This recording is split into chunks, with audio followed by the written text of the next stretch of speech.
السلام علیکم۔ تو کیسے ہیں ڈاکٹر صاحبان؟ آپ لوگ خیریت سے ہوں گے؟ اچھا، یہ FCPS پارٹ 1 کا رزلٹ ہے، میں نے 14 مئی والا دیا تھا تو الحمدللہ میرا پاس ہوا ہے۔ بہت سارے ڈاکٹرز جو ہیں وہ ملٹیپل اٹیمپٹس کے بعد بھی اس کو کلیئر نہیں کر پاتے ہیں۔ ان کے لیے کچھ ٹپس وغیرہ میں شیئر کرنا چاہتا ہوں اس ویڈیو میں۔ اگر آپ کے 70 پلس میں آ رہے ہیں، ٹھیک ہے، اور آپ 75 اچیو نہیں کر پا رہے ہیں تو آپ کے کانسیپٹس وغیرہ کا ایشو نہیں ہے۔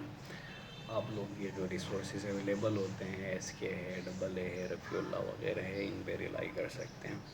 نہیں، اگر آپ نے ملٹیپل اٹیمپٹس دیے ہیں اور آپ لوگوں نے AA بھی پڑھی ہیں کئی بار، رفیع اللہ بھی کئی بار پڑھی ہے، SK بھی ملٹیپل ٹائمس کرنے کے بعد بھی آپ کا اگر 60-65% اور اس سے کم آ رہا ہے اسکور، تو اس کا مطلب یہ ہے کہ آپ کے کانسیپٹس اچھے نہیں ہیں۔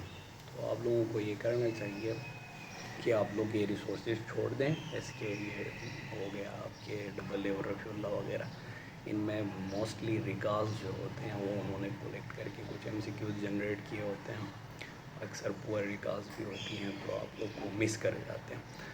تو آپ یہ چیزیں چھوڑ دیں جو FCPS پارٹ 1 کے لیے ریسورسز اویلیبل ہوتی ہے، یہ چھوڑ کے آپ اپنے کانسیپٹس کلیئر کریں، جیسے فزیولوجی اناٹمی ہو گئی، ان کے کانسیپٹس آپ کلیئر کر لیں۔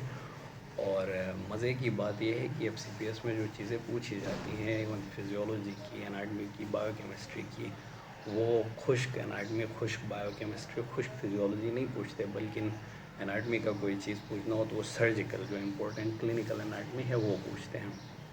اچھا، اور فزیو کا بھی یہی ہے کہ جیسے آپ ڈائبٹس میلائٹس ہے اور ڈائبٹس انسیپیڈس ہے، ان دونوں میں وہ ADH اور انسولین کی ڈیفیشنسی سے پولی یوریا، پولی فیج جو پولی ڈپسیا دونوں میں ہوتا ہے، ٹھیک ہے، لیکن ویٹ لاس جو ہے وہ انسولین ڈیفیشنسی میں ہوتا ہے، ADH ڈیفیشنسی میں نہیں ہوتا، تو اس طرح لائن کر کے پوچھتے ہیں۔ تو آپ لوگ صرف یہ خشک فزیولوجی کے جیسے رفیع اللہ میں اس نے پوائنٹس بنا کے دیے ہیں تو آپ یہاں سے نہیں کر سکتے۔ آپ پہلے فزیو کے کانسیپٹس کلیئر کر لیں، آپ پھر میڈیسن اچھے سے پڑھیں، اور میڈیسن جو ہے وہ لیکچرز دیکھ لیں آپ۔ میڈیسن کے کیپلان کے لیکچرز بہت اچھے ہوتے ہیں، اسٹیپ 2 کے لیکچرز دیکھ لیں، اور ادھر سے ساتھ میں فزیولوجی بھی آپ لوگ کر لیں اچھے سے، تو کانسیپٹس آپ کے کلیئر ہوں گے۔ اس پہ آپ تھوڑا ٹائم دیں، آپ بار بار اٹیمپٹ کر کے بار بار رفیع اللہ اور یہ SK اور یہ والی چیزیں پڑھ کے دیں گے تو آپ کا پھر سے کلیئر نہیں ہوگا۔ اور اگر اس طرح رٹ کے اگر لکیلی یا ان لکیلی کوسچنز وہ ریپیٹ ہو جاتے ہیں اور آپ کلیئر کر بھی جاتے ہیں تو آگے آپ کو ٹریننگ میں پرابلم ہوگی۔ اس لیے بہتر یہ ہے کہ آپ پہلے اپنے کانسیپٹس بنائیں اناٹمی، فزیولوجی اور بایو کیمسٹری کے لیے۔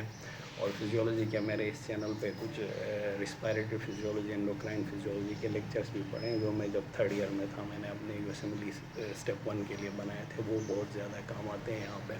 انڈوکرائن کا وہ بہت زیادہ ڈیٹیل میں چیزیں پوچھ رہا ہوتا ہے، تو آپ پہلے کانسیپٹس کلیئر کر لیں، پھر جو ہے آپ رفیع اللہ اور یہ چیزیں جو ہیں SK وغیرہ، اس میں سے آپ یہی دیکھ سکتے ہیں کہ یہ ٹارگٹ کس چیز کو کر رہا ہے۔ یہ FCPS پارٹ 1 والا ایگزامینر جو ہے کن مطلب ٹاپکس کو زیادہ ٹیسٹ کر رہا ہوتا ہے اور اس کا سٹائل کیا ہے، اس سے آپ خود کو فیملیئرائز کریں گے تو آپ کا ایزلی پاس ہوگا۔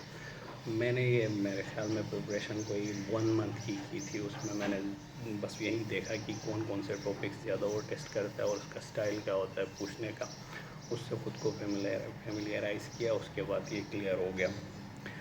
اگر اور یہ بھی میں نے رفیع اللہ اور یہ AA تو میں نے نہیں پڑھی تھی، کچھ دیکھا تھا تھوڑے، کوئی یہ رفیع اللہ کا بلاک 10 تھا وہ میں نے ایک بار کیا تھا، دوسری بار کرنے کے لیے میں نے انڈر لائن وغیرہ کیے تھے کچھ، لیکن نہیں کر پایا۔ SK میں نے دیکھا اس میں سے کیا کیا ریپیٹ ہوتا ہے، ٹاپکس دیکھ لیے، جیسے ایسڈ بیس ڈسٹربنس کا وہ بہت زیادہ پوچھتا ہے۔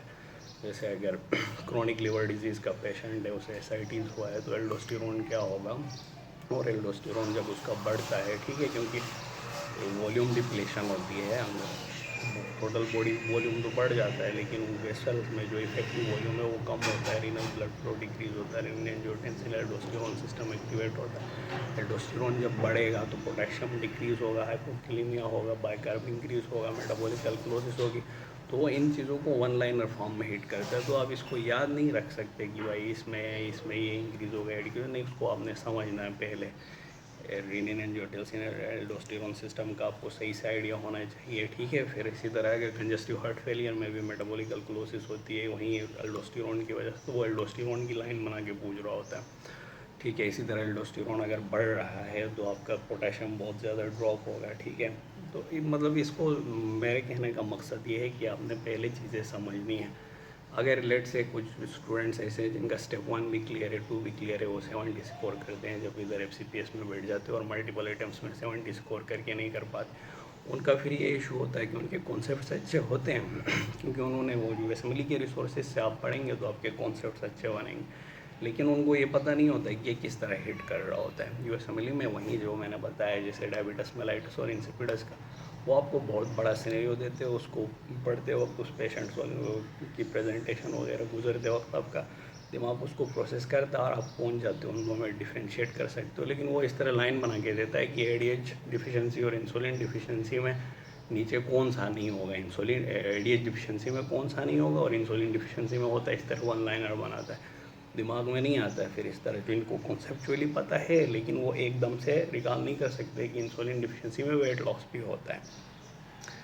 तो इस चीज़ से आप लोग खुद को फेमिलियराइज़ करें। जिनका 70 आ रहा है, स्टेप 1 स्टेप 2 के लिए पढ़ा है, स्टेप 1 स्टेप 2 क्लियर है और ये क्लियर करना चाहते हैं लेकिन नहीं हो रहा है, उनका ये है कि वो SK देख ले, AA देख ले, उधर से मतलब वो क्वेश्चंस वगैरह देखें और थोड़ी तैयारी करने की 15-20 दिन की तैयारी की ज़रूरत होती है, उसके बाद उनका क्लियर हो जाएगा।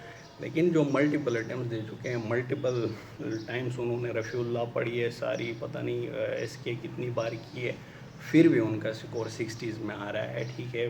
बार बार दिया है, तीसरी बार दे रहे हैं, चौथी बार दे रहे हैं और फेल हो रहे हैं।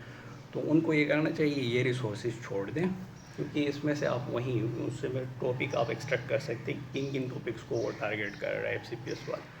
तो ये आप छोड़ दें, आप ऐसे कर ले, अपने कॉन्सेप्ट्स बनाएं, पीछे जाएं, physiology, anatomy, biochemistry, neuro science के, स्पेशली न्यूरो एनाटॉमी फिजियोलॉजी के कॉन्सेप्ट बनाएं, फिर उसको मेडिसिन के शेड में पढ़ें, ठीक है। जैसे स्ट्रोक है, आप स्ट्रोक पढ़ रहे हैं तो उसमें साथ में आप एनाटॉमी देख ले रहे हैं, स्ट्रोक की एनाटॉमी, बिल्कुल स्ट्रोक की फिजियोलॉजी, आप पीछे से स्ट्रोक की पैथोलॉजी, लिक्विफेक्टिव नेक्रोसिस होती है, एग्लियोसिस वगैरह, तो मेडिसिन के शेड में या सर्जरी के शेड में फिजियोलॉजी और एनाटॉमी आप जब करोगे फिर आपका जो है ईज़िली क्लियर हो जाएगा, फिर आपके लिए 15-20 दिन की बात होगी। लेकिन उससे पहले ये जो है ये स्लो प्रोसेस है, इसमें आपको डिपेंड करता है, डिपेंडिंग अपॉन आपके किस तरह कॉन्सेप्ट है, तो 4 से 5 महीने 6 महीने भी लग सकते हैं। उसमें आप ऐसे करेंगे, आप डिटेल से physiology, anatomy, biochemistry, medicine, surgery जो है कॉन्सेप्चुअली एक बार कर लें, फिर उसके बाद ये इन रिसोर्सेज पे आ जाएँ, ये जो रफ़ीउल्लाह SK वगैरह है, ये FCPS के रिसोर्स, फिर आप इजीली क्लियर कर पाएंगे। तो होप ये जो है आप लोगों के लिए हेल्पफुल होगी। ये मैं अभी जागा था तो मैंने सोचा कि वीडियो बना लेता हूँ, क्योंकि 13% मेडिसिन का पासिंग वो रेशो है, बाकी पता नहीं कितने 80% से प्लस तो फेल हो चुके हैं ना। तो और वो ये नहीं कि वो नहीं पढ़ते, फेल होते, वो बेचारे वो जॉब भी कर रहे हैं, साथ में वो रफ़ीउल्लाह रट रहे हैं और SK रट रहे हैं। तो मतलब अगर कोई रट के पास उसमें लेट से इन 13% में से 3% क्या, ज़्यादातर हमारे यहाँ सिस्टम तो इसी तरह, ज़्यादातर वो ये SK और रफ़ीउल्लाह वगैरह रट के उनको वहाँ पे याद आ गया और टिक लगाया, तो वो मेरे ख्याल में आगे जाके फिर प्रॉब्लम में होंगे फिर, क्योंकि ट्रेनिंग में आप लोगों को वो चीज़ें काम आनी है, फिजियोलॉजी की चीज़ें, एनाटॉमी की चीज़ें, बायोकेमिस्ट्री की चीज़ें, आप जब क्लिनिकली पेशेंट से इंटरेक्ट करोगे तो वहाँ पे वो चीज़ें आपको आनी चाहिए, तो आप वहाँ पे वो कर सकते हो। ये USMLE, ये स्टेप 1 स्टेप 2, ये वाले प्लेब, ये सारे एग्ज़ाम बहुत ईजी होते हैं। पेशेंट को इंटरेक्ट करके, पेशेंट को डील करके उसको डायग्नोज बनाना ये बहुत मुश्किल है हमें। फिर ज़्यादातर डॉक्टर्स तो फिर वो डिस्पेंसरों की तरह काम कर रहे होते हैं, अंदाजे से फिर पता नहीं करता। इसलिए आप लोग ऐसे करें, सही डिटेल से 5-6 महीने बैठ जाएं, सही से कॉन्सेप्चुअली पढ़े, भूल जाए FCPS पार्ट को, भूल जाए, कॉन्सेप्चुअली पढ़े, फिर आप इन ये FCPS के रिसोर्सेज पे आएंगे, टॉपिक देख लें, फिर आप इजीली क्लियर कर पाएंगे। होप ये जो है आप लोगों के लिए हेल्पफुल होंगी ये बातें। अल्लाह हाफ़िज़।